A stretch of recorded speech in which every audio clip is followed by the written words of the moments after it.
Hello, welcome back. This is the International People and Culture Week 2025. We've had a fantastic last three conversations, multiple people joining us from different jurisdictions, different time zones. So, good morning, good afternoon, good evening, depending on where you're joining us from. If you're on LinkedIn or YouTube, use the comment section, say hello, tell us where you're joining us from, introduce yourself, and tell us the fantastic work you are doing to make people and culture everybody's business. We want to hear from you. We want you to share those stories because it's all about finding those bright lights. And for the last 3 days, we've been finding those bright lights. It's sad that this is the last panel of the People and Culture Week. It feels very sad, actually. But you know what? We're going to continue this. We're going to continue making people and culture everybody's business for the rest of the year and for the next years to come. And we're going to share stories. We're going to bring in more people and culture directors to the forefront and allow them to share their stories with you and their insights and their trends and their successes and challenges. And that's what we do. We meet once every month at the PCA, the People and Culture Association, bringing to you this International People and Culture Week. My name is Jonathan. I am the anchor for today's session, but also the manager at the PCA. We've got a vibrant membership of individuals and organizations who join us in different parts of the globe. So if you haven't joined us yet, now is a good time. It's free. All you got to do is invest your time and come join us at the PCA and have access to some fantastic conversations, blogs, insights, video casts, podcasts, and as I said, a networking opportunity once every month to meet people from different parts of the globe, professionals in the space of people, culture, and leadership who are changing the workplace, bringing about much needed culture change. It takes a lot of courage, and sometimes we feel we're alone on this journey because culture change tends to be a lonely business, right? It's about kind of having those very difficult conversations with not just the C-suite and management and leadership, but also the employees. And how do you do that? And there are some of us who are already doing that. We have picked up a few of them over the course of the last three panels. I also have a fantastic panel joining us today. But if you haven't joined us at the PC yet, today is a good time. All you got to do is once again, drop us an email at info@peopleprofessionals.org, and I should be able to send you more details. There are different ways you can join us. There's Member Pro, there's Corporate Partner, and there's, of course, a Fellow as well, where you have to do a diploma in People and Culture that is brought to you by the People and Culture Consulting. But, of course, the membership is free for students and professionals. So at any point of time, you need some more information, you'll see a clicker at the bottom of the screen that tells you more about how you can join the PCA, and feel free to drop us that line. But I want to quickly introduce you to a fantastic panel, and they will, of course, introduce themselves and their work to you very, very soon. But a big hello to Valentina Sagisa joining us from Italy today. She is Director of People and Culture at Fuel. Thank you so much for joining us today, Valentina. I want to say a quick hello to Sinem Unal, who's joining us once again from the UK. She's the Director of People and Culture at Pisano. I want to say hello to Ignacia Bianchi, who's joining us from Chile, who is, of course, the Director of People at Cura Biotech, and to Bertie Tonks, who's joining us once again from the UK, international people and culture professional who's really ready to go and tell us those fantastic stories in the people and culture space. And anchoring this conversation today is David Little, of course, the CEO of the TCM Group and the president of the PCA and the author of Conflict and Transformational Culture, who is gearing up for his autumn release of People and Culture, the big book coming up this autumn. Really looking forward to that, David. And of course, you sharing more with us about how you're going about putting together that book. It's such an easy process, right? I wish. So we're going to get into some very interesting stories. We can't wait to unpack today's sub-theme, which is aligning culture and leadership. And that gives us a great segue to introduce to you Adi Sigar, who is, of course, the Customer Success Manager for Engaged Leadership. It's so strange to call you Aditi, because I'm so used to calling you Aditi. But thank you so much for joining us on this session as well. Engaged Leadership is the sponsor for today's panel, which is basically speaking about making culture everybody's business from the lens of aligning culture and leadership. So without further ado, the mic and the virtual stage is yours, Adi. Thank you so much, Jonathan. Good afternoon, everybody who's joining from various parts of the globe. As Jonathan introduced me, I am Adi. My background has always been training, learning, development, and I'm delighted to be here as a part of panel number 4 of International People and Culture Week. And it's an amazing feeling of working with TCM and helping Jonathan getting this all together, because at TCM, we believe that leadership and culture are two sides of the same coin. One cannot thrive without the other. So may I please request, Jonathan, for the screen to be shared, and we will take this ahead. Thank you so much. Engage Leadership is a proud sponsor of this panel today, and we support leaders to be that leader, the kind of leader who not only delivers results, they also help build a fair, just, kind, inclusive, and a high-performing organizational culture. What does that really mean?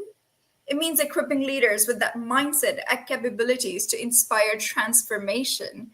As you will read in Transformation Culture, the amazing book by David Little, to inspire transformation within themselves, their teams, and their organizations. Which, talking about the book, brings me to this amazing transformational culture model, where you will see people in culture, leadership, and management go hand in hand. This is a framework developed by David, and it helps organizations foster this positive, inclusive workplace culture. It is based on the principle that organizational success is driven by values, which also feed into the other side, which you can see is the 7 C's. And a lot of times organizations apply this model through leadership training, people and culture consulting, culture audits, frameworks, resolution framework, policy redesigns, and a commitment to continuous learning. So the goal is to shift from transactional and traditional practices to transformational approaches, where people and culture are central to the organizational strategy. Talking about the 7 C's brings me to this beautiful diagram. There are 7 C's, and they underline our approaches, our foundations, and methodologies when we talk about designing and running programs and doing this immersive experience for leaders across all levels, whether they are first-line managers, aspiring managers, all the way to C-suite and executive leaders. And this is going along with our Engage Leadership Operating System, ELOS, as we like to call it. You can see transformational leadership, which drives change through vision and purpose. Inclusive leadership, which ensures everybody has a voice and feel like they belong. Lastly, but not the least, servant leadership, which focuses on empowering others before ourselves. So together, they help create a leadership approach that aligns with culture, is human-centered, and aspires organizations to live and breathe the culture every day, so that they don't just appear like photos on a wall. Which brings me to how we do that. So we map needs and align the culture before any development begins. We work with organizations, we work with you to map leadership needs against the cultural values you want to embed. And alignment is not accidental, it's always intentional. And we help make that process strategic and structured.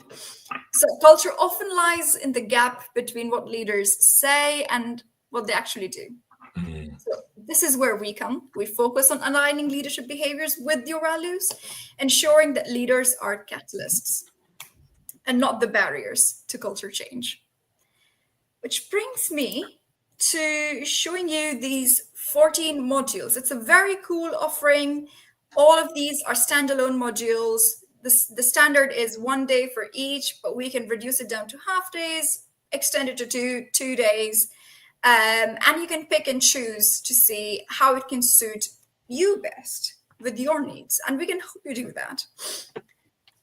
Which brings me to another very immersive offering, which is what we call the Engage Leadership Bootcamp. How it works, we will see in a bit, but this is designed for intact leadership teams, from, like I said, from executives to first-line managers. These sessions dive deep into what's best practice leadership looks like and how it can be applied to the workplace. Now, there's a strong case for this. You can see the main quote on the screen, according to McKinsey. This large percentage is not because people don't care. It's because leaders are not always equipped to translate values into everyday actions. That is where boot camps become so powerful. They prepare leaders to shape and guide cultural change proactively. So please get in touch with us if you'd like to understand more about what is Leadership Bootcamp and how it can work. Which brings me to a wonderful example. We have seen this approach work. It's tried and tested. It's evidence-based. It's supported with data time and again. We recently worked with a wonderful organization called Womankind Worldwide. And on the left-hand side, you can see what they had to say. They loved the training. And this is what alignment looks like when it comes together so beautifully, when leaders embrace their role in shaping the culture and supporting their teams through change, conflict, and complexity. And I'm sure my panel will agree today. There's going to be a lot more conversations about how leadership and culture align together. So this is a snapshot of what Engage Leadership is equipped with and how we can help support your organization. Before I dive off and hand over to Jonathan, I'll just leave our panel with this question. I would love to hear from you. You can reflect on it, you can share your thoughts. How can we create cultures where growth and learning are prioritized regularly, not just when there is a crisis or a performance issue? Because I feel real alignment happens when leadership and culture are not treated as separate tracks, but as one integrated, evolving journey. So I really look forward to the panel discussion ahead. In the meantime, I'll just leave you all with a gift. If you want to take a picture of the QR code, just scan it. It will take you to a link to register to a wonderful webinar that we organize. It is based on one of the very popular modules that we have, Quality Conversation, which talks about how to have difficult conversations, how to nip issues in the bud before they escalate into a full-blown conflict. And it's a very nice, relaxing session. So grab a cup of tea, a cup of coffee, your lunch, your favorite sandwich, and just attend the webinar with us. Let's go through this journey together. So that's all from me for today. I'll just dive off. But thank you so much for having me here today. Over to you, Jonathan. Thank you. Adi, as always, fantastic. Thank you so much for bringing that energy to kickstart our session today. I love the way you said there about, culture shouldn't just be something that we run to when we want to fight a situation. It should be the foundation on which we kind of base our organizations. I love that, not to just run to culture when we think something is going off the charts. Adi, thank you so much once again. I'm going to hand the mic straight back to our anchor, David Little. David, the stage is yours. Jonathan, amazing. Thank you so much, Jonathan. Thank you, panel, for being here today. I'm really looking forward to a fantastic conversation at the wrap-up panel for International People and Culture Week 2025. And what a week we've had.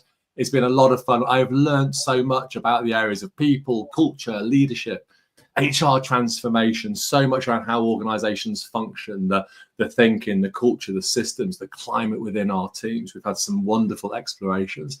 And of course, the theme for International People and Culture Week 2025 has been this wonderful, flourishing idea of culture is everybody's business. And today, Adi, you've set that into context. You've helped us to think about culture is everybody's business, and also through the lens of leaders and the role that our leaders play. And you've set some great challenges there. I love the idea of the quality conversations being a relaxing conversation as well, Adi. I thought that was really lovely. I'm looking forward to having a nice meditative environment in that webinar. To have a fantastic panel, and the way that it works is we're going to give each panelist an opportunity to talk for 5 or 6 minutes or so about the work that they're doing to help make culture everybody's business. Then we'll have a questions and answers session, and of course we'll have a nice conversation towards the end. Please do share your thoughts. If you're dialing in live on LinkedIn, I think I saw about 186 people had signed up for the session, which is fantastic. If you're joining us live on LinkedIn, please do share your thoughts, your questions. Please do share the work that you're doing to help make culture everybody's business. And if you've got a question for me or the panelists, we would love to hear from you, and we'll make time to go to the questions. So Valentina, I think you're first up today. So thank you so much for joining us, Valentina. How are you? Hi, David. Thank you so much for inviting me, and thanks for to Jonathan and everyone in the PAC Association. Really, I'm doing well. Thank you. How are you? I'm doing really well. I've been looking forward to this conversation a lot, and great to have you. I think you're joining us from Italy. Yes, I am joining from Italy. I work remote for Fueled, a digital agency, American-based. So we work remote. Amazing, Valentina. I'm going to hand over to you, and it would be great to hear from you about how you're making culture everybody's business. And yeah, over to you. Thank you so much. First of all, I want to apologize because I will have to leave at some point during the session, and I just want to make sure, like, if people have any questions, just to leave it in the comments so I can answer while I'm here. And if not, obviously they can reach out on LinkedIn. I'm always available for a chat. But again, thanks so much for having me. As David said, I'm Valentina. I lead people and culture at Fueled. Fueled, it's a digital agency that is all about delivering Michelin star service to our clients. And it's the same standard that we are internally trying to strive for our people. To me personally, people and culture, it's a very structure of the business. You can't really build anything without people, their vision, their contribution, skills, their talent. The true identity of the company is completed by the humans that are behind it through shared values and behaviors. I started my career in a personal brand coaching and moved into operations, and combining the obsession with of processes with the empathy that naturally led me where I am today. And because you ultimately structure and people strategies must go hand in hand. The defining moment for me in my career was actually the pandemic. The business was honestly thriving for us, but there was a lot of uncertainty, and there was a shift to the remote work that challenged our connection. And I saw it as a chance to reinforce and not to lose our culture. We didn't just retain talent, but we deepened our engagement. And that was the moment where there was a lot of professional and personal crisis, and there was a moment for us as a PNC to show up for people through support without being a formal part of the company, right? You're a human before everything. And it's something that I say all the time. I'm not HR unless I absolutely have to be, and that's because PNC cannot really truly live in a silo. Culture is not a department. I talk to people like people, without sugarcoating things, without being formal. They appreciate, for me to remind them that I am a person. And sometimes, when you work in corporations, everyone has a title, has a label, and they forget that you're a person. You're actually an employee too. So it's important to, in every conversation, to be completely transparent and to remind them that you are with them in the same exact situation that they are. And this was always a win for me, at least. And then last year we went through a merge, which we are still going through, which was very intense, still being, and there were a lot of tension, like the culture clashes. It was also obviously interesting for me from a learning point, but I didn't get away from who I am, right? Like I didn't downplay it. I really told people that I understand that's hard, and they have a choice, because that's important, right? Like that's how you retain your people, just to remind them that's their choice to be here. It's not a prison. Nobody force anyone, and showing them showing them the opportunities, and that's their choice, right, to do what they do. So right now we're going actually through rebuilding completely the PNC strategy post-merge. The first step for us is literally like re-educating people on what culture means, because they've been working for a long time for different legacies with different cultures and approaches, and it's leaders are from again both companies, and they have their own idea of culture and what they've been building for years. And so we need to take really a step back and stop assuming and rebuild everything from scratch. So my role generally, it's both strategic but also very much tactical. Our ops team, it's incredible, but it's also very small. So we are very efficient. There are a few people in all the areas of the operations team. So my role is a lot to push for feedback, to push for advocate in executive spaces, and get obviously my hands very dirty when there is writing communication, on process building and software and everything as such. So obviously there are a lot of challenges. There always been, and there always going to be. Going back into the question of how to make people, like culture of everyone, is to start from the leaders to truly understand like what impact people have on the business. And as Eddie said earlier, like, it's not that they don't care, it's just like they're not equipped to see things the way that people with our background and knowledge see.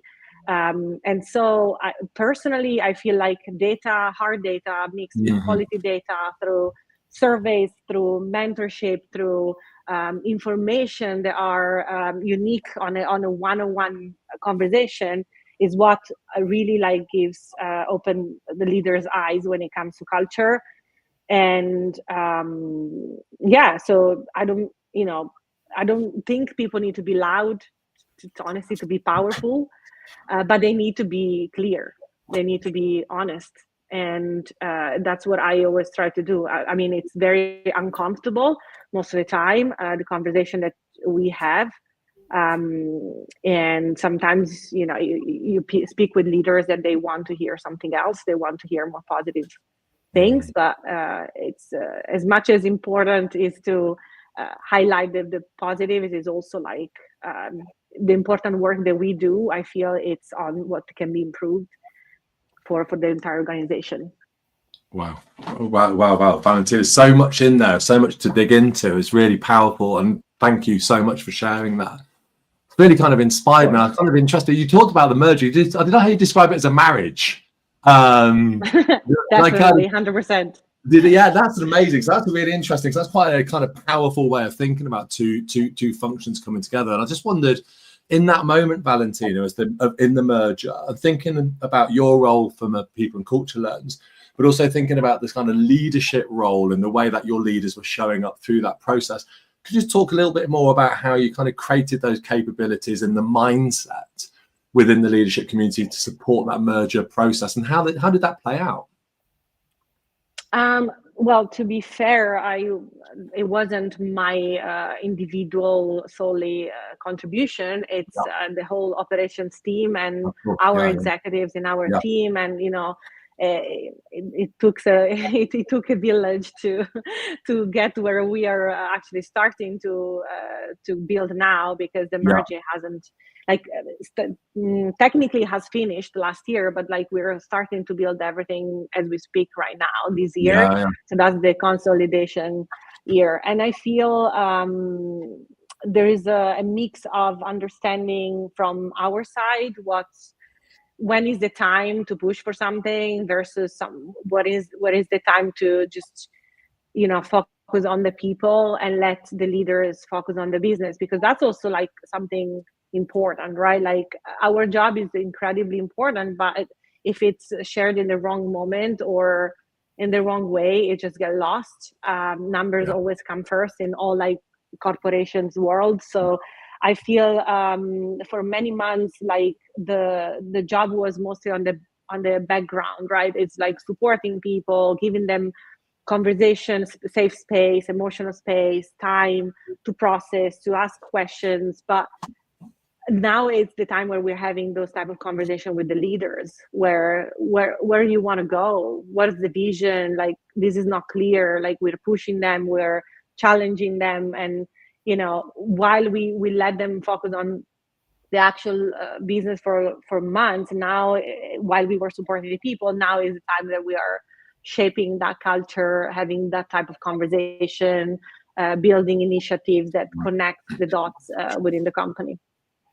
Amazing, because we see so many mergers and acquisitions fail because of a lack of cultural alignment and fit within the two organizations. But it sounds like you're working really hard and with a real sense of intentionality to create that cultural alignment in partnership with the leadership. And I just wondered kind of what they're saying, and I guess also what are people saying? Are they experiencing that, and is that supporting that notion of cultural alignment through the merger? Are you finding that supporting people coming together and experiencing the merger in perhaps a more positive way? Not yet, if I have to be Okay. honest. Yeah. In a sense of like, it's better, it's getting better. There is, Yeah. numbers like surveys, and you can see when, people showing up more Yeah. often into a company-wide events. But like, we are also fully remote environment right now. So obviously it's much more difficult behind the screen to predict what people think unless you're in specific channels or conversations. So we see like that is getting better through the conversation that are public, through the numbers, the surveys. But like, I feel we will definitely know better by the end of the year. The important thing is to keep showing up and making sure nothing is assumed or unsaid, because that's the, in my perspective, based on my experience, assumptions are the worst of any business, right? It's like giving for granted that someone already know that, or someone would think that way is what ruins businesses from all point of view. And I feel like that's the message that we keep like regularly reiterating with leadership, right? Like, you give for granted they know what culture means. That's not true. You give for granted that that has been already communicated, so you don't want to bother people. But like, the reinforcement of the mind shift and the fact that everyone is going to be part of a new culture is the message that we're constantly trying to send to everyone.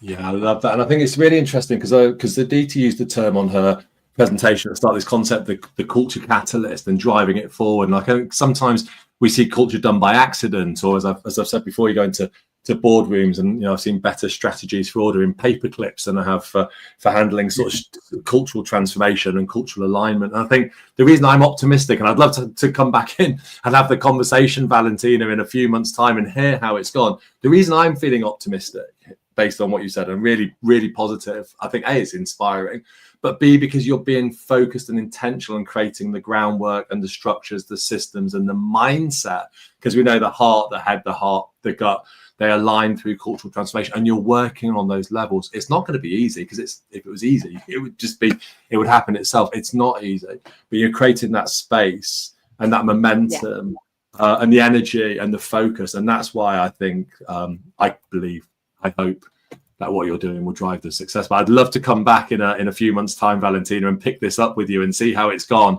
But amazing. Thank you for kicking us off. Such a great start. Set the bar high. Such a wonderful story about that powerful role that you're playing in the people and culture function. Thank you, David. Occasionally HR. I loved that bit as well. That was a really nice thought. Valentina, thank you so much. Sinem, I'm going to come to you next. Hi, welcome. How are you? Yeah, thank you. Thank you very much, David, for having me here. It's just, an honor to be part of this global dialogue about the culture. And I hope everybody is just well. And I'm feeling the energy going on. Well, we are feeling it too. It's great to have you, and we're honoured to have you join us as well, Sinem. So thank you so much for being here. It's really good to have you, and I'd be curious to hear a little bit about yourself, the work that you do, and also how are you and your organisation making culture everybody's business? Yeah, thank you. So I'm Sinem, currently working as a chief of staff and people and culture director at Pisano. Is a tech company operating in customer experience and employee experience, a SaaS space in more than 30 countries. So I'm based in the UK with 15 years of experience in HR or people and culture, or in the different name. Wherever I go, we name it differently. Yeah. So I've worked in both HR consultancy and also in-house HR leadership role across the UK, Turkey and UAE and beyond, like from Accenture to the PwC, and now scaling people and culture in a high growth technology environment. So regarding your question, David, to me, culture is not just owned by HR. I'm sure lots of people agree with that, but it's lived by everyone in the company. And my approach always has been to remove literally ownership from a single department and embed into everyday decisions. It's not just about the culture, it's about the different initiatives as well. It's the same Same with other initiatives. So the ownership should, separated it should be the co-own. So we make the culture everybody's business by making it visible, measurable, the measurable and the co-owned. That means are giving people the language, the tools and permission to shape it. Not with just the posters and slogans, even with those things as well, but embedding it in a daily rituals like decision making, onboarding, feedback loops, and even the leadership behaviors that really makes so much difference.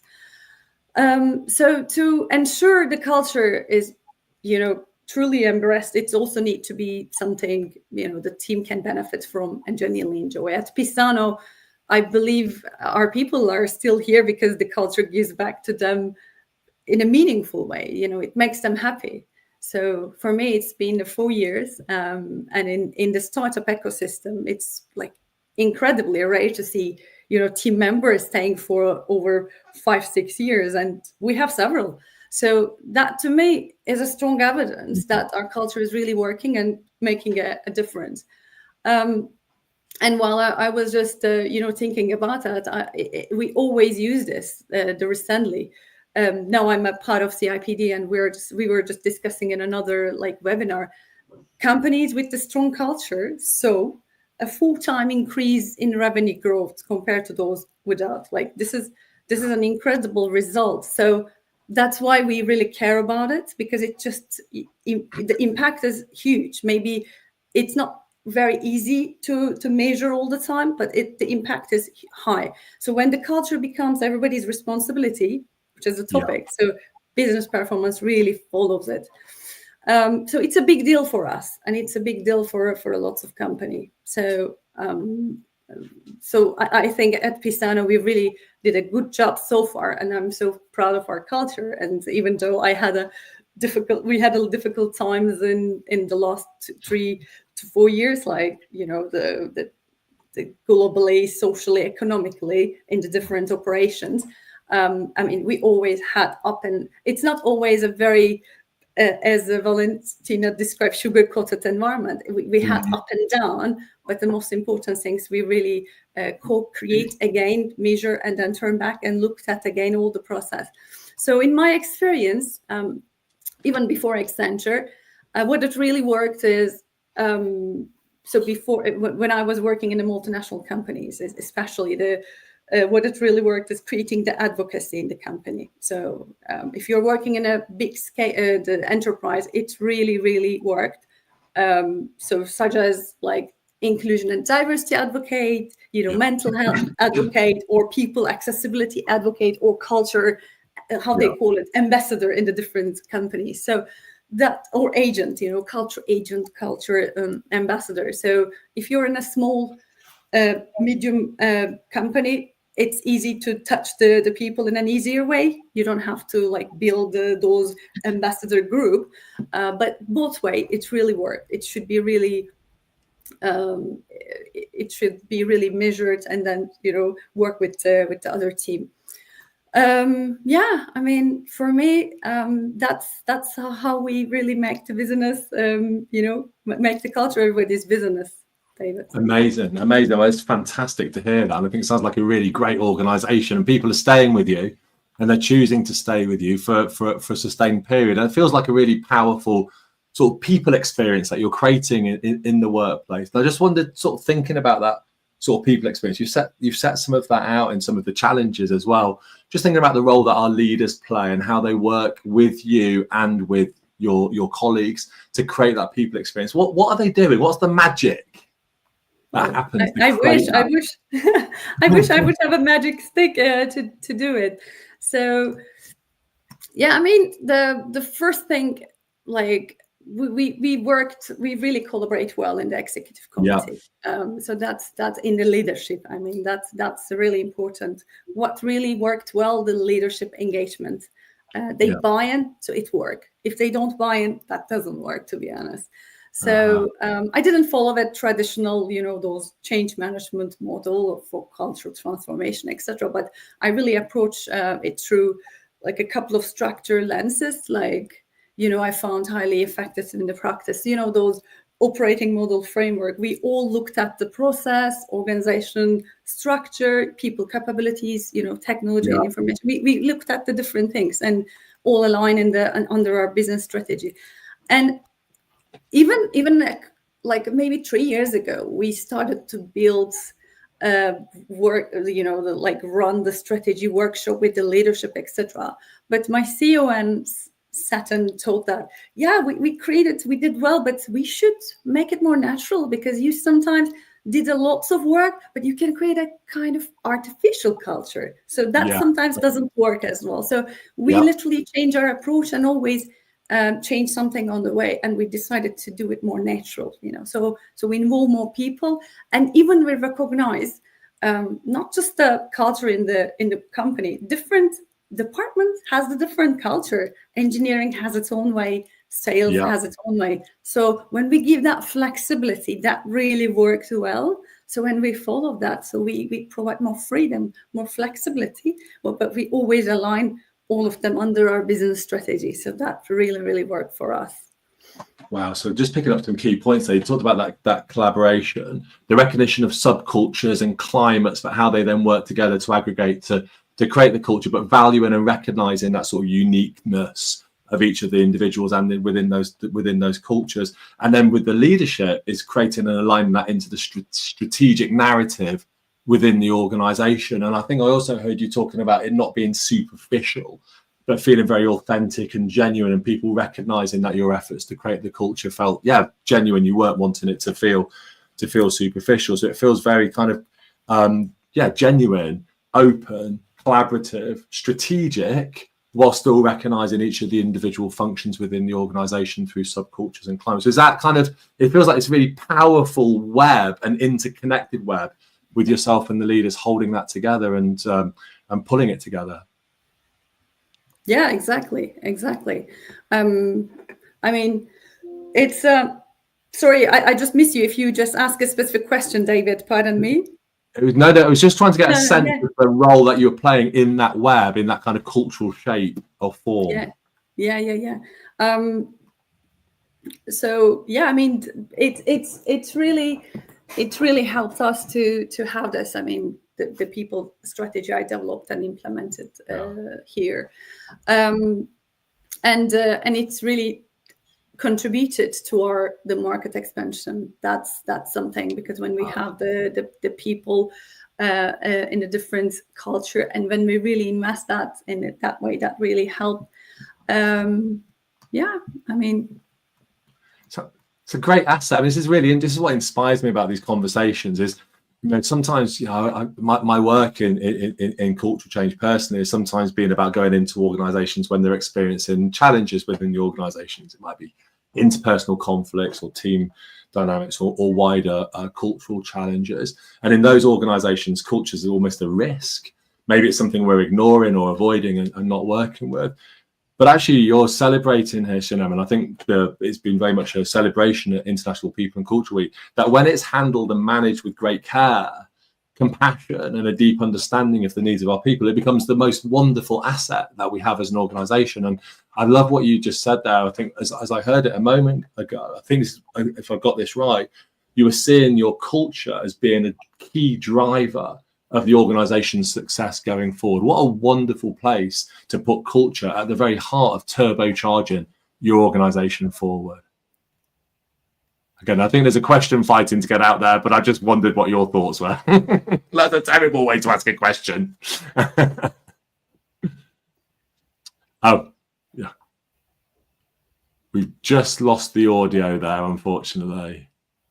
But just while we get the audio back, welcome. Can I just say welcome? I can see people joining us live on LinkedIn. I hope you're enjoying it. It sounds like you're really getting a lot from the conversation. Some really great feedback coming in. Please do let us know who you are as you're joining us for International People and Culture Week. Of course, this is our final panel, focusing on the big area of making culture everybody's business. And today we're also exploring the important connection between culture, people, and leadership, and thinking about the role that our leaders are playing in shaping and developing strong, powerful, effective workplace cultures. And we're just hearing a wonderful story there in terms of the culture being a driver, turbocharging our organizations forward. But I'm going to say thank you very much, Sinem, for what a wonderful insight and glimpse into the work that you're doing and the organization that you're developing and crafting and shaping going forward. Thank you.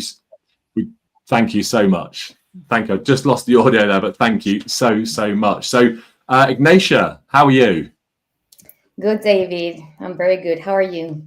Do you know, I'm well. I am enjoying this conversation. I love these conversations which are free flowing and exploring such a really interesting topic in such a powerful, genuine way. So thank you for joining us, and thank you for helping me to learn and understand more about this wonderful connection between people, culture, and leadership. And Ignatia, I'm going to start off by inviting you to share a little bit about yourself and what you're doing to help make culture everybody's business in your organization.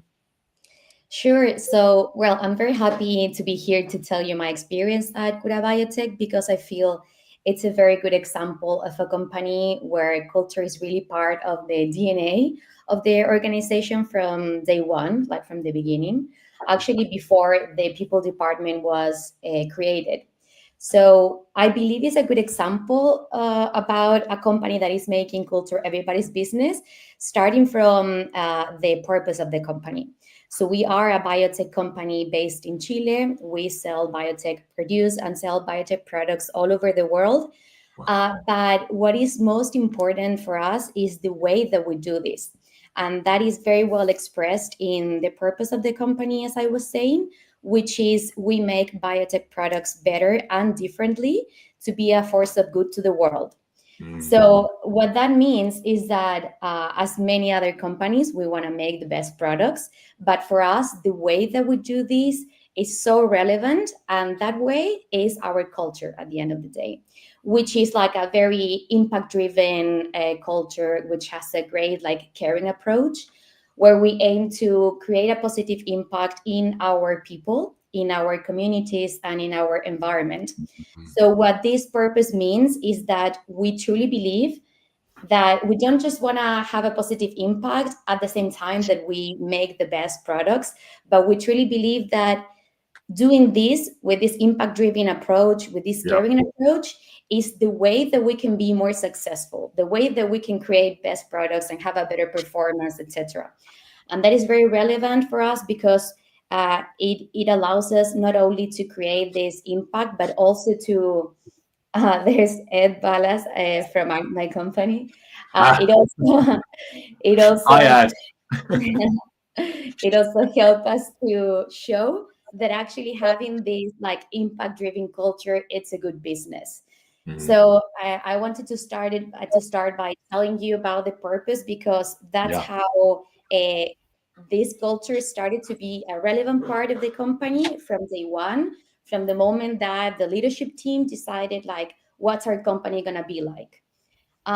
So that's a very relevant part of it. But the other part is the question of, okay, now how do we make sure that this culture remains alive in the everyday decision, in everything that we do and all over the years, so you don't lose it with time. And I believe that there are two relevant things that we have in Cura that help us to maintain this culture alive. One is to have it embedded in all of our system processes and policies. And the other one is through our people, and especially our leadership team.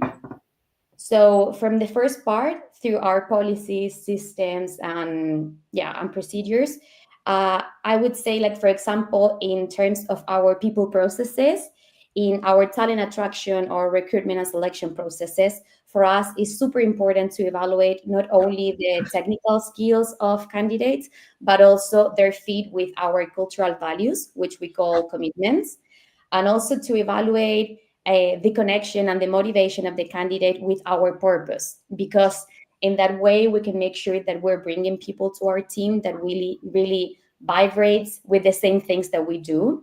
So we make sure that we have a very connected and aligned team that way. The same thing for onboarding, for example. When people arrive to the company, we show them not only what we do, but also how we do things here. What behaviors do we promote and what others we don't. Performance evaluation also. We measure in performance and reward also. The what, which is like what we achieve, the value creation part, but also the how we do things. It's like it has like the same weight, the same importance, because we value both things. For us, a good performer is not only somebody that have good results, but also that do that in the way that we want them to do it, with living our commitments. So that are some examples of like the way we bring culture to live through our processes and systems. And the other way that I was telling you was through our leadership team, especially. And what I think is very special from Cura is that the leadership team that built the company, as I was telling you before, they built this purpose and they thought about the culture they wanted to have from day one, even before they even created the people department. So it was from the beginning, it was not like a people or HR initiative, but something that was in hand with our founder, with our CEO, with our leadership team. And to give you an example about that is that when they decided, I was not in the company at this moment, but when they decided to create the people department, they decided that this team of professionals were not going to work on the typical HR admin like stuff like payroll, for example. That was going to go into the administration and finance department, because they wanted the people team to really be focused on culture and strategy. So I think that is a good example of how they really believe this is the core of how we do business here. And yeah, that's been very relevant for maintaining culture alive. Wow, I mean, it's almost inverting two triangles. The first one is the inversion of the concept of leadership and thinking leadership in terms of autocratic power, authority, control, leading from the top, the kind of command and control. You've inverted that pyramid, much more adopting the work that Adi was talking about, those transformational leadership principles, leading with vision, aligning behaviors with purpose, focusing on the what and the how and the why, really powerful. And then that leadership sort of paradigm that you've described so clearly has then been used to shape the people function. And that the people function becomes almost an extension of the leadership function, no longer seeing HR as a sort of risk mitigation function to protect the employer from risk, ergo the employee. But you're now starting to see the people function as an extension of leadership to help perpetuate and create and stimulate that sense of purposeful work. Really, so there's almost a kind of this dual inversion of the two sort of traditional systems that we think about Ignatia. And I just wonder, is that it sounds very deliberate, and I just wonder kind of what motivated your leaders to approach work in that way, because it's not necessarily typical. We see it a lot, but it's not always typical. And what are the benefits that your organization is seeing? So why are you doing it this way? Why not just do it the old traditional way? And what benefits are you seeing, Ignatia, for your organization? I think that the why it started to be like this from the beginning, I would say it's mainly due to the vision of the founder of the company. In his words, he says like, I want the world to be better thanks to our company existing, because if not, we better not exist, So there's like a very clear vision that we want Cura to really benefit the world. And if we're not doing that, maybe we need to like make ourselves some questions like, is it good for us to exist or not? So it's very aligned with the vision of the founder. And well, then you have to do some work to keep that vision alive, as I was saying before, through our the work that we're doing in the people department and with other leaders. But I think it started that way from the beginning. And the benefits that we see, I would say that especially in our culture, this thing that we're looking for, creating this positive impact, etc., it helped us a lot to create engagement in our team members. Like we have our Koreans that are our employees, they're super, super committed with this positive impact that we're trying to create here. So that helped us, first of all, to have a very aligned team where we all want to create this positive impact. Yeah. And it helped us to have high engagement because people really connect with a higher purpose, which is not just to make biotech products, which is super important too, but also to look for something in the long term, like more than just doing these biotech products, but creating a positive impact in the world. And that is very powerful in our team in terms of engagement. It's amazing. I mean, it's kind of, if you look at the kind of the original thinking of the kind of purpose of organizations, generate wealth for shareholders, your founder has purposely come in and talked about social value, its role on the planet, stakeholder value, the relationship between the organizations and its people and customers, and shareholder value in terms of wealth. So you're redefining not just the concept of leadership and the concept of the people function, but you're also redefining the concept of value as a key driver within the organization and baking that and building that into the culture to create that engagement. It sounds fantastic. How do you hold it all together, Ignatia? How do you manage it all? Is it all mapped out in a strategy? Do you have how do you manage it all? We do have a strategy where we define some key elements that we want our culture to have, that we believe are relevant to actually to connect culture to performance, because as I was saying before, we believe that culture is the way, it's like our secret recipe to be successful. So you need to create a strategy that connects your cultural commitments and initiatives, etc., to actually performance. Because if not, at the end of the day, it's just like pretty words, and we really want to show this connection. So we do have some like cultural pillars that we're trying to build or maintaining. It shifts with time because, of course, the culture is not exactly the same when Cura had like 10 or 20 employees than today that we have approximately 80. So it needs to be shifting, but we're maintaining some core pillars over the time and measuring the connection that has with performance. Wow. It's a really interesting point you've raised about performance. I guess we'll pick this up in the conversation, because the system for managing performance can often drive the behaviors, which has one of the most significant impacts on our culture, how we handle disciplinary issues, grievances, performance issues. So by focusing on the experience of your people through those processes is also it has a feedback loop into the culture. And I'd like to pick this up in the conversation about how organizations, HR people, professionals, leaders are remodeling some of those performance systems to be able to generate that positive feedback loop with the organization's culture. So I think that's a really powerful connection, Ignatia. Wow. Well, I mean, we've had some really fantastic insights. I can see some great comments. Heather, thank you so much from Colchester for your comment. You really enjoying the session today, really enjoying the conversations. Thanks everyone for joining us. We've got people from all over the world joining us, as we have on our panel conversation today. So please do let us know where you're dialing in from for International People and Culture Week. It's the last day. How did we get to the end of International People and Culture Week? It's flown by. It started on the 1st of May. We've had now this is our fourth panel session. It's been a real celebration, a smorgasbord of everything people, culture, and leadership. So it's been a great week. And Bertie, I'm going to hand over to you. You're our final panelist on our final day, on our final conversation on all things people, culture, and leadership. No pressure, Bertie. But Bertie, a fellow HR most influential, you've been really pushing the agenda, driving the agenda for people-centered, values-based, purposeful workplace, inspired me, and I know a great many others, Bertie. So great to have you here. Thank you for joining us. And how I mean, if you can do this in 5 minutes, good luck. How have you been helping to make culture everybody's business? Bertie, over to you. Welcome. Thank you, David, and thanks everybody again for joining and fellow panelists today. What an honour to be closing this out. So I think, look, I finished my company actually as Chief People Officer in November. I then I've been really fortunate up until about end of February, spent a good few months actually just doing purpose-driven activity. So children's hospitals, some work against domestic abuse, diversity and ability. So if anyone ever gets the chance to take a bit of time out to give back and play to this point around purpose, definitely do it.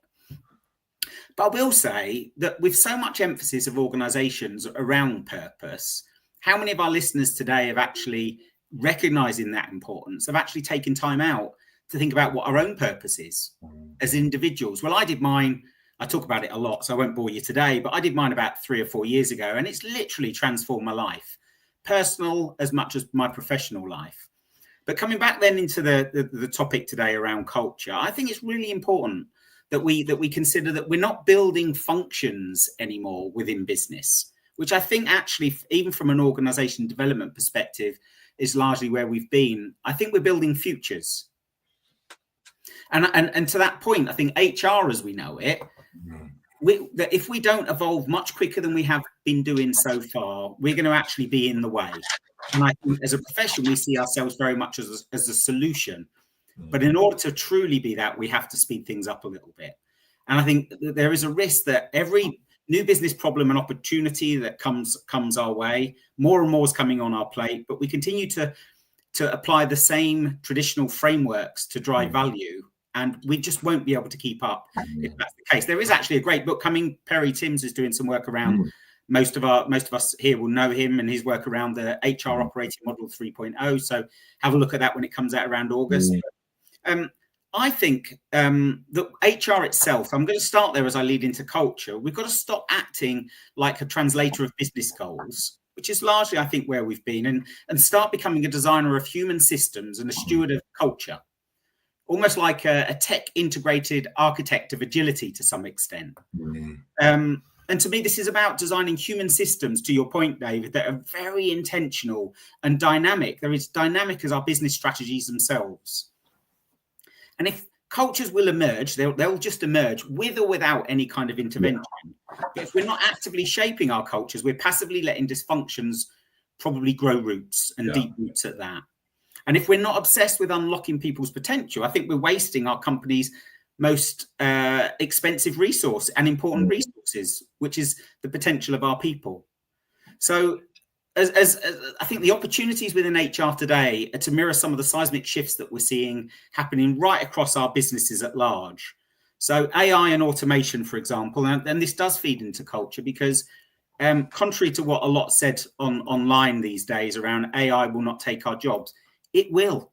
AI is going to be taking our jobs, and it's going to be taking large parts of our jobs, AI and automation.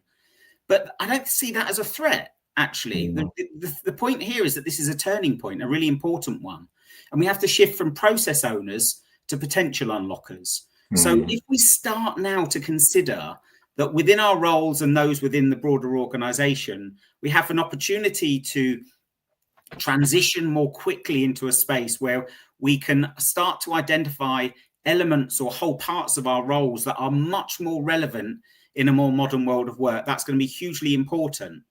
Using AI to liberate human energy, not to replace it. And of course, I'm not going to go into AI too much around the importance of things like onboarding and feedback cycles and reporting, etc., because I'm sure that's been covered in sessions during the week. But what I will do is talk too, I think, about the power and operating models.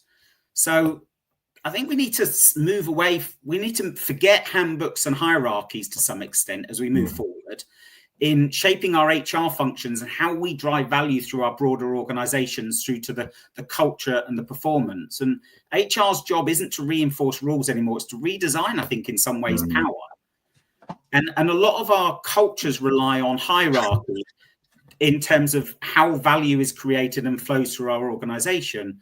But we need to recognize that the informal power structures will play a huge role too. I'll give a bit of advice around that in a moment from learned experience. But I think modern HR means, to some extent, building systems of distributed leadership, not control, across our organizations. That sounds abstract, I guess, but so did Agile and so did remote first working, probably not so long ago too. And distributing leadership and focusing more on the power dynamics of decision making and our organization systems will really, I believe, honestly believe that this will unlock the power and potential of our organizations and the cultures themselves. So, to that end, why not run a power audit? like map out who holds it. Think about key points of value flow through a team, a function, or even the whole organization. Who holds the key influence across that value chain? Who doesn't? Where does trust break down? And start to think of it more in architectural terms, in terms of how this is structured and how we can start to break that open and distribute authority across our structures and our culture more freely, increasing psychological safety along the way. And I think the other piece here for me is really kind of honing down much more on culture, is that beyond purpose and values, I think leadership, clearly the leadership shadow clearly is responsible for being creating the direction and the shape and health of the culture. HR, as we know, we're not the owners, we're the guardians of culture, contrary to what many people might believe outside of HR. But culture isn't what you say. In some ways, I think it's what we tolerate. It's how it feels to hit send on an honorable email on a midnight or speak up in a room full of power. And I believe actually it's very, very aligned to the earlier point that actually there isn't, I'm wondering if there's such a thing as culture within an organization when we talk about it in a singular sense, and the fact that actually we should be thinking about something that's much more manageable in terms of those subcultures that was mentioned a little bit earlier on. Because if we're not shaping experiences very deliberately, we're letting our culture be defined by silence and status and almost accident. And what a shame and wasted opportunity that is. So I personally don't believe in cultural fit, particularly when we're hiring. I believe in a values fit, but no longer do I think about cultural fit. And an example of that is when I speak to CEOs, my last business or ones that I'm consulting with even now, what they're saying is, how many people in the last year or 2 years have we hired that are game-changing talent, truly changing the game for our organization? Well, it normally comes down to a really small number of people. But as I've looked at that more, I've recognized that actually some of the most powerful potential we have within our organizations, or the people that we're trying to hire, are what I describe as the rebel talent, the game changers, the agitators, people who are willing to speak up, the people who are willing to try things a different way. But sadly, one of the big things that happens every time that we get hold of that we see these people in action is that we suppress them and we put out their fires pretty quickly because they don't fit in. Yeah, absolutely.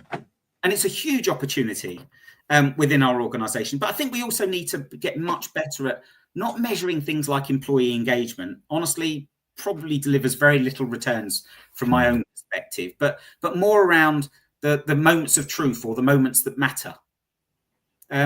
For example, even if we look at things like well-being, huge topic within HR terms, but how many of us actually, instead of looking at the programs and the EAP programs we put in place and support mechanisms, how many of us are actually measuring out of anyone that's suffered through mental health or their own well-being in the past year, how many of us are actually going to those people and saying, how did we do as an organization? Did we turn up for you? Because that's actually a point of criticality. That's where the rubber really hits the ground. And I think as we go forward, as we build our structure of our organization, we need to think much more around the capabilities of our organization instead of a functional view. Because as we build functions, we're building silos. As we build divisions, it's in the language. We're building divisions across the organization that sometimes are hard to penetrate or make value flow across.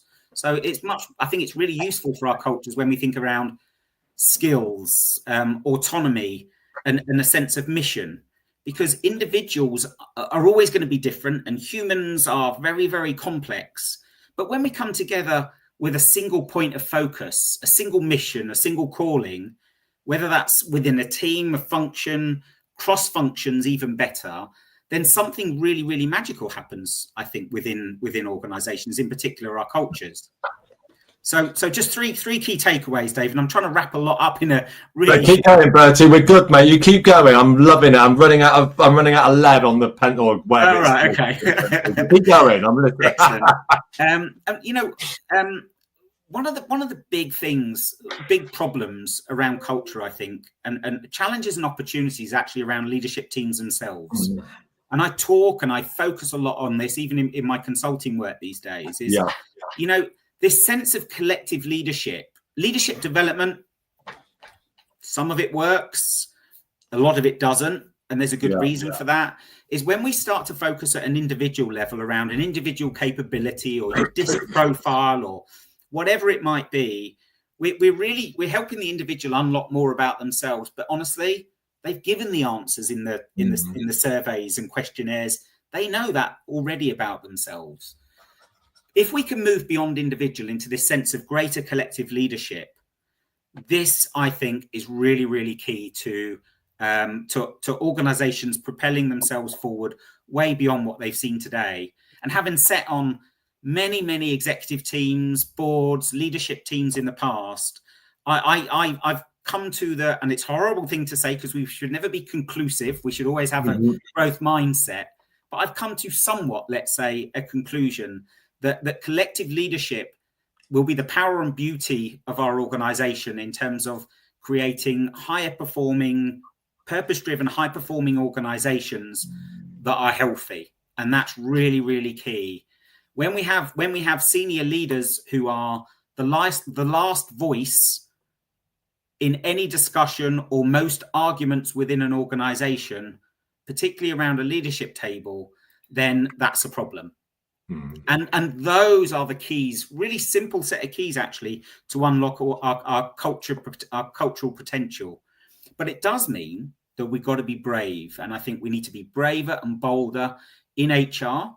We need to almost shine the light and lead the way to let others, make it easy for others to be able to follow us. And this is brave. This is a brave move. Some of us are doing this already, I know, and it's difficult within HR capacity sometimes because we feel that all of this falls on us. But getting it right in the boardroom, in the executive teams and on leadership teams, if they're dysfunctional, if they're not joined up when they come out of those meeting rooms where they're supposed to create alignment, challenge decisions and thinking, and help unblock the organization to achieve what it needs to, if they're not really aligned, then it only gets what the cracks only get bigger as you go then through the rest of the organization. So I think there's a huge piece for us to do around leadership capabilities particular. And the key things I'll leave you with is, I think just as 3-ish takeouts is, let's design systems, not roles. Build environments where people are empowered to contribute beyond their job description. Incredible things will happen. Motivation, performance, and potential will be realized much better and more efficiently than they are today. Our culture isn't an operating system. So it's not what's on the wall. It's what people feel when they take a risk. In many ways, we need to start operating in HR, but also across our businesses in terms of how we're designing the systems at large.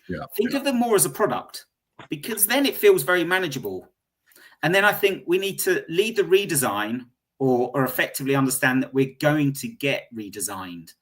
The future of work isn't going to wait, and HR has to lead the change or risk being left behind. I've already got probably 2 or 3 different imaginations of what could replace HR if we don't make conscious efforts right now at this point in time, when the world of work is at its slowest that it's going to be for the next 3 to 5 years at least. I believe that we could be replaced, and that will be a huge waste for us, because we have the best jobs in the world. But it also be a huge stress and waste for our organizations, because man, boy, do we bring so much. So that's it for me, David. Hopefully that's ignited a few thoughts anyway. It most definitely has. And it's beautiful because it really builds on the conversation we've had about this sort of the function of the people function emerging in what I've been hearing from this conversation, and I believe this passionately, as strategically one of the most important functions in our organizations. Or if we do nothing, is falling into obscurity. And I think the ability to be able to automate so much within the function. But I think you've set some challenges out there. Seeing the rebel within our organization as an opportunity to engage, to listen, to learn, to create that space for us to sort of dig into that insight and understanding. But in so many organizations, the rebel's seen as a risk, and we've developed these reductive, pernicious and corrosive systems and processes for managing dissent and disagreement and rebel thinking. And then so doing, not only do we create a culture which in itself is reductive and infantilizes the workforce and creates this sort of this dynamic that we see playing out, but also it diminishes the disruption from the people who are challenging the system. And I just want, Bertie, because everything you said, I'm like, yes. And I think so many people are on the call. I can see it in the chat function. But HR in so many organizations, and thankfully, we've been hearing from colleagues today who don't, but HR in so many organizations have a vice-like grip on the rules. And it's balance of probability, it's black or white, it's right or wrong, it's win or lose, it's reductive in nature. How do we prise the fingers off that rules-based system to be able to go and embrace the difference, the rebel ideas, the different thinking, the challenge in the way you've described? How can we do that? How can we give people the courage in this wonderful profession to release their grip on the rules-based system as it exists? Well, a great question. I think first and foremost, practice what you preach. So one of the problems with leadership is that they desire a whole range of behaviors and actions and ways of being of their people that we don't see from them. And so it's too much to expect. If you're not willing to lean into that space yourself, yeah. I describe it as, and this isn't for everybody, and I'm going to put a lot of people off here. I've described this before as, act a bit like a punk rock attitude a little bit within HR itself. And I know, look, I haven't got spiky. I'm just thinking the same, Bertie. We've both got the same follicle challenge going on here, but I don't mind. We don't care. We'll have an imaginary Mohican. Within our organization, when I'm talking about the rebel talent, because you've asked specifically around that, is they're the people who they don't fit in. They get lots of negative feedback because they're agitating and they're moving things around and they're questioning and they're trying to push and flex boundaries. The informal power networks that I described are the very things that will destabilize them and will set a very clear determination for the direction of travel for those individuals, which is out of our organization. But all of us in our companies, we're all charged with progressing, improving the performance of our business, improving the health and dynamics and market growth, all those things that comes from our talent. And it's really, really important, I think, that we can start to get our heads around that rebel talent and think, how can we create conditions where it's more likely that they're going to succeed, where they've got better support within and ambassadors within the organization, where the people that are doing the hiring aren't hiring for cultural fit. The problem with cultural fit is we're looking for people that conform to a set of very clear norms around how we think, act, and interact within our business. We don't want people to think all like us. This goes back to the starting point on our conversation around the power of diversity. Great. And I just think let's open up the floor, Bertie. I think you just set down some wonderful challenges. I'd like to hear people's thoughts around this particular point around the rules-based system. And I'm going to ask another question. I'm going to plant it now, because we talked a lot about distributed leadership and this concept of leadership, the function of leadership, almost growing leadership in others. Yet the systems of becoming a senior leader is very competitive, and we go up the greasy pole and we almost stand on the shoulders of the people beneath us. So the systems engender competition, but the descriptions we're providing engender a concept of sharing leadership and distributing leadership across the workplace. So my first question is, how do people feel about, or what people's thoughts are around this sort of that sort of addressing those sort of rebel, those disruptors, the innovators, the people who are challenging the system? And the second question I'll ask as a follow-up, just so is about how do we rethink leadership if the system invokes and engenders and values competition over collaboration? But the first question, what can we do with our rebel thinkers, disruptors and challengers out there? Any thoughts, Shinem and Ignacio, and of course Jonathan and Adi, come on in too. Any thoughts on this and anything you're doing? I would like to say that I think that those rebels can bring a lot of value to like the diversity of thinking, but I think it is important that you don't need to think the same things and for them to behave exactly equally, But I think it is important to have some sort of alignment in terms of values, because if you have like people valuing very different things, it is very hard to like get somewhere, you know, and to maintain that culture that you want to bring to life. But in the way that we behave, the ideas that we bring to the table, etc., I think there's a lot of value in these rebels that can like make you think differently, you know. So, but I would say that it's important to maintain some coherency and alignment in terms of what do people value like most deeply. And Ignatia, does this come to the point in your performance conversation you were talking about the what and the how? So the how we're behaving to drive the changes and to challenge the systems, but in a way which is demonstrating this alignment to the purpose and the values. Is that what you meant in terms of that kind of focus? It feels to me it's focusing on the what and the how. So challenge in alignment with our values, behave in a way which is disruptive, but don't behave in a way which causes incivility and perhaps causing offence and the sort of negative conflict that we might experience. Is that what you meant, Ignatia?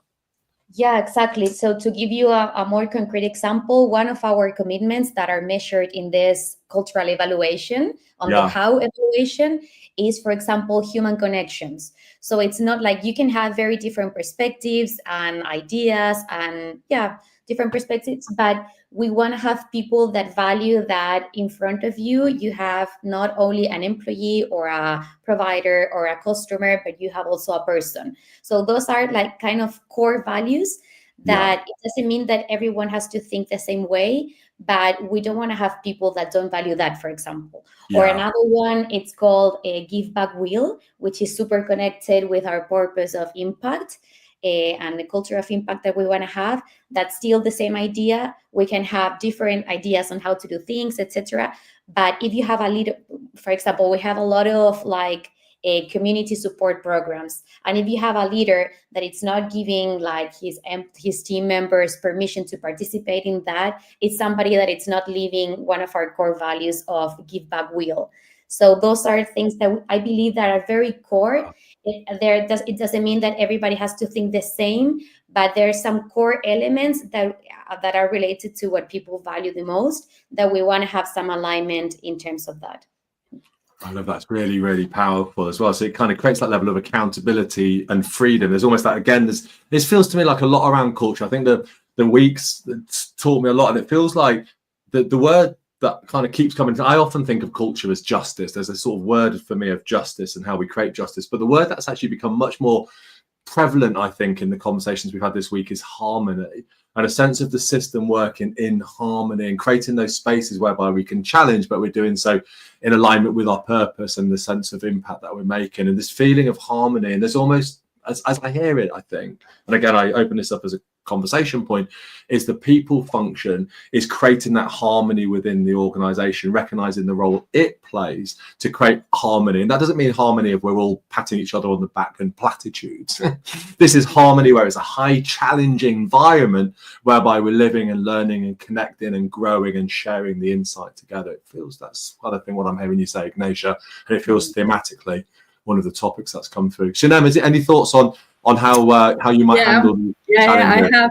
I'm so inspired what Bertie literally explained about the culture, and I really love it. I really love that rebel talents. We really need it. If there is no those kinds of talents, there's no innovation. There is no like the new technology. It's not coming. So someone needs to challenge the system, people, process, everything, and then when we have the conflict opposite the harmony, we really love it. So we sometimes let it be. We don't have to intervene and solve all the conflict and problem, because we need that conflict. I mean, healthy conflict, respectful way. So we really let people have that discussion. We are sometimes watching, and I'm trying to intervene if needed or not. But yes, we love that harmony. But we're not always working in the harmony. We're working in the conflict, unless we really keep our value, which is value fit respect, and one of our values is get things done. Because in the end, we just want to get the things done in that way or that way. It doesn't matter. We just need to do it, and we really respect that kind of talent. If someone come to me and say, I have a problem with this person, with this department, etc., that's amazing. And then someone addressed, sometimes is the one who, that we call it rebel talent, but it's not the problem always. It's this someone challenge and change the things in the better way. So when we really recognize it, we really love it, and we really involve and get the things what we really want. But as your role as chief of staff and head of people and culture, isn't that just sending out such a clear message to your people that you welcome that challenge and that you invite that feedback and you see these as opportunities for growth? And your face sort of told the story of the welcoming of that. And I think doesn't that then nurture and foster an environment where we know it's okay to challenge, but again within those principles of our values and respect, where we're able to push back a little bit, knowing that I'm going to be listened to, my voice will be heard, it will be respected, I won't be defended, subject to a defense or a sort of counter attack, and that my voice is able to contribute to the growth of the organization. Doesn't that speak volumes about the environment that you're creating, Sinead? And I would imagine if I was an employee there, I'd be wanting to have a conversation. Bertie, over to you. It's only a quick one, David. I think we can introduce this concept actually quite almost informally within our structures. Yeah. If they don't exist, or if it's not healthy for them to exist at the moment, and that is when, as leadership teams, there are some things that seems to take us forever, like a stampede of turtles running through treacle when it comes to making a decision. Very powerful visual. But then other times we just seem so quick off the mark. We've made a decision, we've got alignment, right, let's go. And I think one of the things that we can do, even from even at a team level, let alone an organization level, is when we feel that we've reached decision and consensus too quickly, is to say, let's spend another 15 minutes challenging why this is a bad idea. Yeah. And whether or not we could look at this problem or opportunity by starting from a different place instead of where we've come in at. And I think HR as a profession would benefit hugely from that. But I think our organizations, our leadership teams would do too. And just introducing the virtual, as it were, challenge to our group think, which inevitably will quite often lead us down the wrong path. I love that. I often think that culture exists at the interface between PAC, power, authority, control, MAP, master, autonomy and purpose, BAU, business as usual, because BAU are three little letters that always get in the way of a good culture.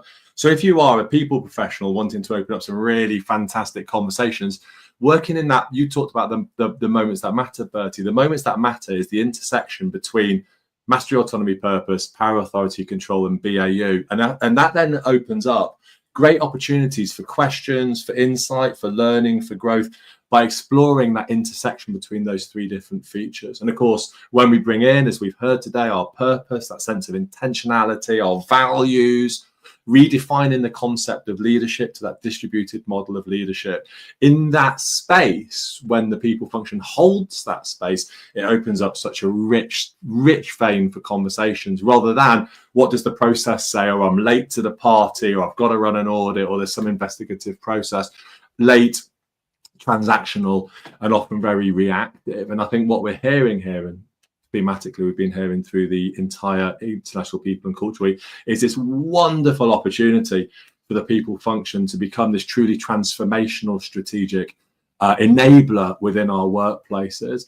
And today's really sort of reinforced that and cemented that. And what I've also enjoyed today enormously, and I'm so grateful, Sinead and Bertie, Ignatia, is we've been focused specifically on the relationship between the people function and our leadership function as well, and seeing that as being a collaboration, and that the people function hasn't been brought in through our leadership to protect the organization from the risk, ergo the employee or the workforce, but the relationship of co-designing and co-creating and crafting a positive culture between our leaders and between our people function. So I found that a really powerful call to action. And I think the one thing as well I think is come out here, and I just want to reinforce it, because cultural change can sometimes feel like this big, complex machine that we have to work on. And sometimes it is. We've talked about systems and structures and processes. but sometimes it's just sitting down and having a great conversation. And we can change conversations at scale with compassion. Compassion at scale can drive positive workplace cultural transformation. And sometimes that means sitting down tomorrow morning and asking your colleagues, how are you feeling today?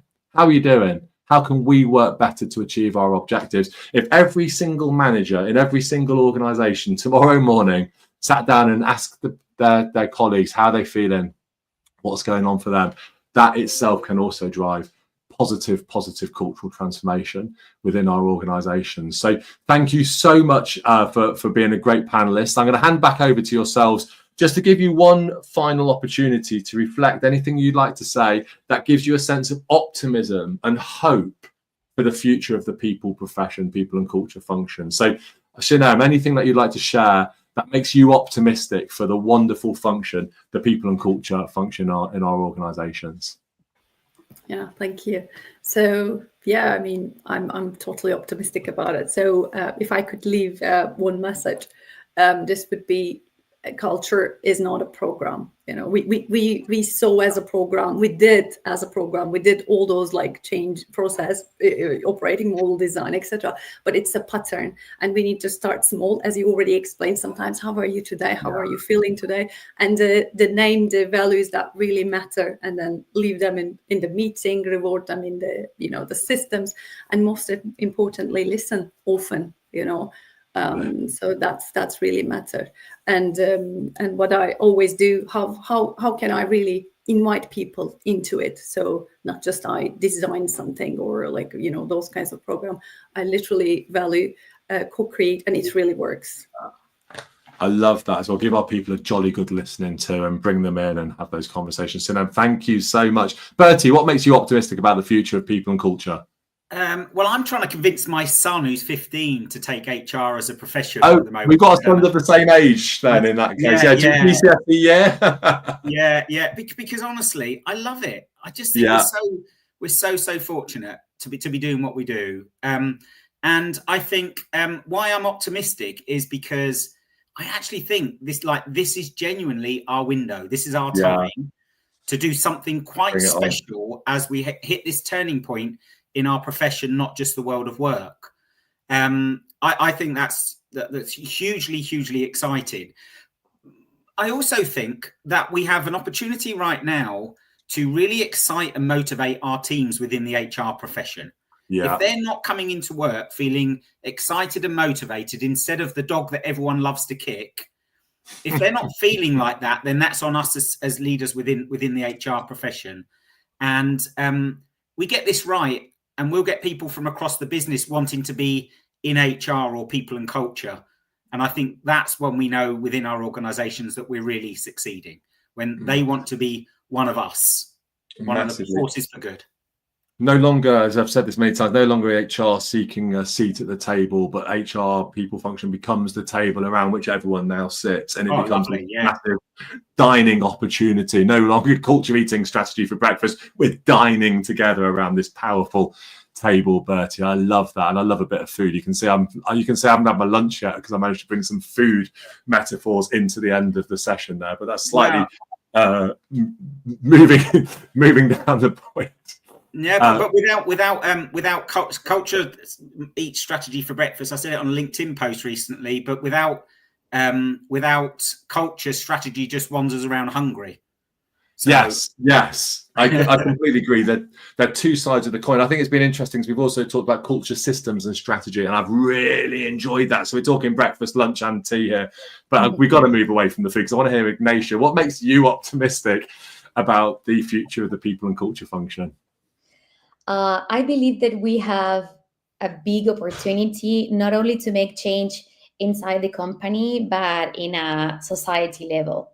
Like, I think that good companies are really, really relevant to have better societies. And in that way, I think that the people team has a great opportunity to make policies, initiatives, strategies that not only help develop a happier, a more engaged workforce, but also a more fair or just society with more opportunities for everyone. So I really that's why I really connected with the purpose of my company. And I see a lot of opportunities for all the companies to look for that too. Ignatia, thank you so much. Well, I'm going to hand back to Jonathan in a moment, because Jonathan, you've done just such an amazing job of curating our International People and Culture Week and organising the panels, and it's been just utterly phenomenal, and we are all so grateful to you, Jonathan, for all you've done. So I'll hand over to you in a moment, but I'd like to say Valentina needed to leave, so Valentina Saghazi, thank you so much. Sunam Unal, thank you so much for your contribution. I've absolutely loved listening to you, Sunam. Ignatia Bianchi, thank you so much to you as well. It's been really inspiring, and listening that connection between people and purpose. It's just so grounding and so incredibly powerful. Bertie, you took us on this journey. The turtles walking through treacle, stampeding through treacle is something that is now imprinted in my mind. But there was also so much more, and we got into the wonderful topic of food by the end of it as well. But Bertie, thank you so much. But thank you so much for joining us.